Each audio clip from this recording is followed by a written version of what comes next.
Казваш, че се чувстваш изцапан. Да. И доста хора го споделят същото усещане.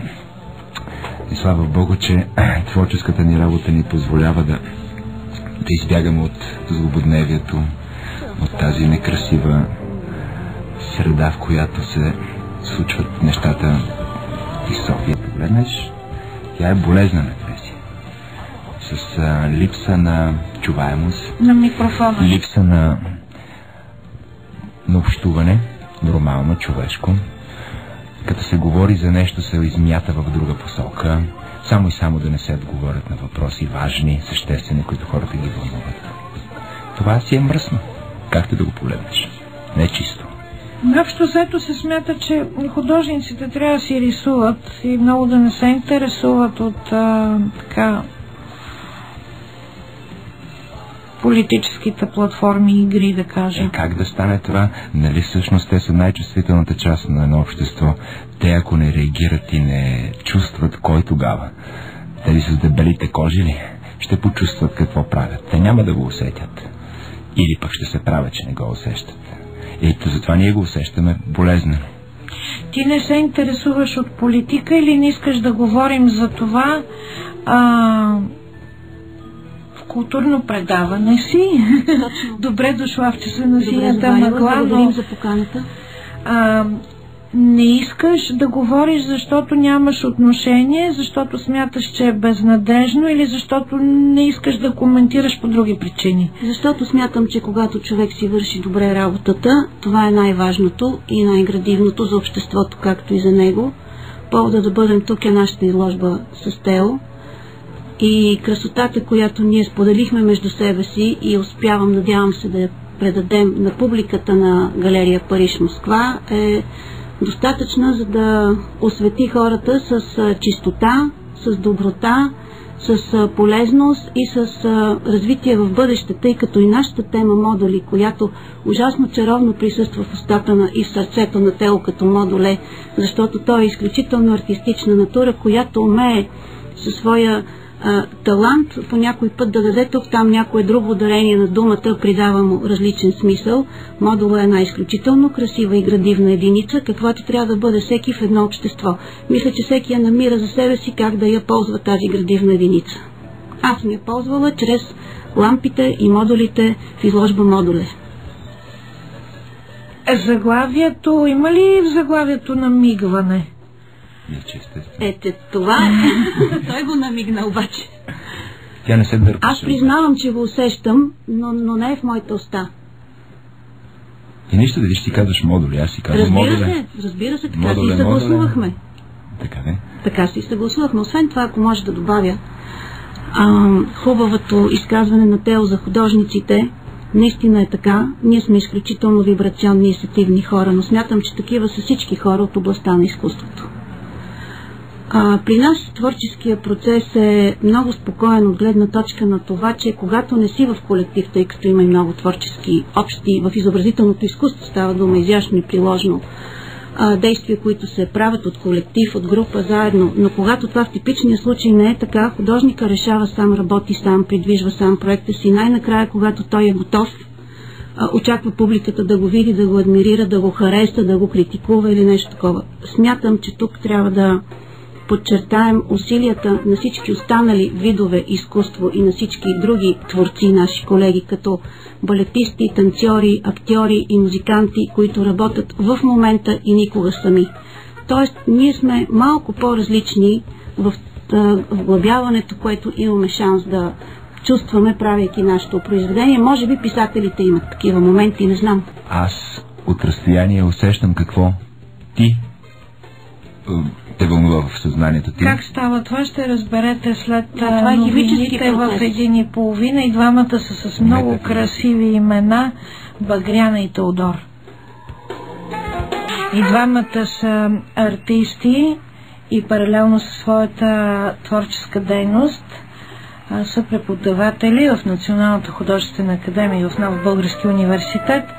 Доказателство, за което бяха многобройните млади хора, които уважиха своите учители. Това е написано в сайта на галерия Париж-Москва. В изложбата редом до авторските бижута на Тео стояха и творби на негови студенти, инспирирани от модула като композиционен елемент. Написани са, разбира се, истини, защото за кратко бях там. Просто да не повярваш, но така или иначе интереси от други медии към изложбата.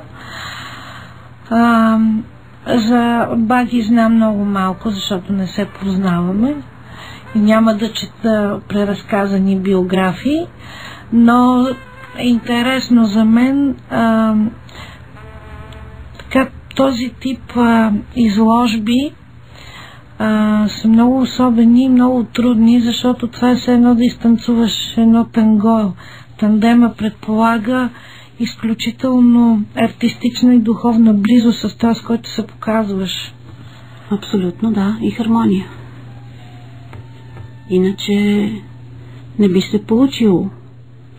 Иначе как ще се съберем заедно, ако всъщност ние не се припознаваме като близки? Едно сме учили.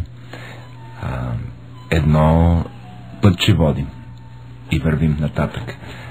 Баги е по-малка от мен и като батко аз се чувствам много по-ласкан, че едно такова младо момиче да работи заедно с мен. И като каза това, че всъщност студентите са ни уважили. Не, напротив, не студентите са ни уважили. Ние си уважаваме студентите и удоволствието, че те се заиграват с нашите модули и присъстват в процеса ни, творческия и преподавателски, и там учебния процес, както го да наречем, за мен е най-нужното и полезно нещо, което се случва. Ако не посадим семенца в тяхните ниви, какво да очакваме утре? Те са толкова чисти и неподатливи на измама, на лъжа, и за това откровеното отношение, което аз и Баги имаме към студентите ни, те го лавят. Много романтично. Така е. Как иначе? Иначе не си заслужава да си преподавател. Много по-интересни задачи има други, освен да си преподавател. Искам да кажа, ако може, че откровенно отношение означава, че когато нещо не е добре, то се казва, че не е добре. Истината и само истината. Абсолютно, да. Мисля, че белият цвят, който преобладава на 110% в пространството на нашата изложба, е цвета на истината също. В деня, когато се откриваше изложбата ви, беше вълчистот. И бял. И заваля сняг. Тръгнах с едни бавни мисловни крачки в посоката на вашата изложба. Двама полицаи ме спряха, казаха, не може да минете. Отидох от другата страна, казах и от... Нали, смисъл, че така, не може да се мине оттам.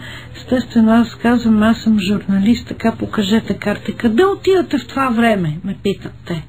И аз казвам на изложба, един ме гледа много странно, другия казва, вие луда ли сте? Тук след малко ще стане страшно, на каква изложба сте тръгнали. И защо там отсреща искате да отидете? Там няма изложбена зала, казвам. Не, там е галерия Париж-Москва, нали, в дома на Москва в София. Един от полицаите не знаеше къде е сградата, помисли, че си измислям това с изложбата. Казвам, ако не вярвате, може да дойдете с мен. Разбира се, показах карта и така нататък. И продължавам аз своя път. И видях колко много хора са дошли на изложбата ви, което много ме зарадва, защото протестно и студено, и тъмно, и зимно, и човек трябва да има много голям обич и интерес към изкуството наистина, за да направи тази крачка дори в чисто физически план. Влизам вътре и аз казах на собственицата на галерията, че за първи път виждам такава чистота и такава светлина в тази галерия, която не идваше от осветителните тела, а идваше от хората, които бяха там. Да, и от не само, идваше си от вашите работи, тази светлина. Страхотно признание. Написах ли ти го? Написам. Не лъжа също. Наистина човек влизаше в един друг свят и си казвам, как с няколко модула, нали, и светлина, и мисъл, разбира се, защото това е основното,